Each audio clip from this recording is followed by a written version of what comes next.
Arestado ang isang construction worker sa Caloocan matapos mahulihan ng baril na napakalamang government-issued. Tumanggi magbigay ng pahayagan lalaki at may unang balita si James Agustin. Walang kawala ang isang construction worker matapos mahulihan umano ng baril sa Barangay 176 Bagong Silang, Caloocan City.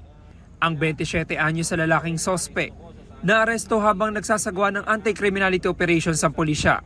Habang ang kapulisan natin ay nagpapatrolya, no, may lumapit na concerned citizen, no, na may isang tao daw na lalaki na may hawak ng baril at mukhang may inaabangan at aligaga. Nakuha mula sa sospek ang baril na kargado ng mga bala. Sa investigasyon, lumabas na government-issued ang baril.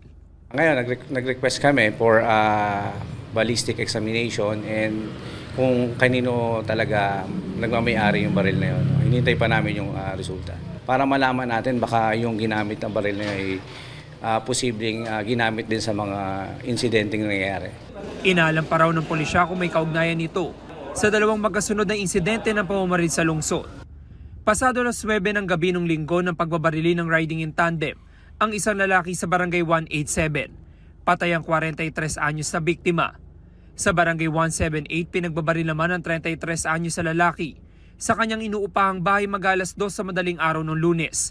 Nahagi pa noon sa CCTV camera ang 4 na salarin na sakay ng 2 motorsiklo. Yung posibilidad na may connection ay hindi namin na inaalis yung angulo. Hanggang ngayon, iniimbestigahan pa rin namin kung may connection yung baril doon sa mga nangyayari. Nakakulong ang suspect sa Caloocan Police Substation 30. Nang tanungin sa kanyang pagkakaaresto, No comments.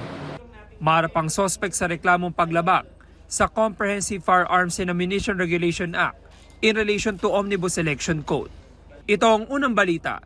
James Agustin para sa GMA Integrated News.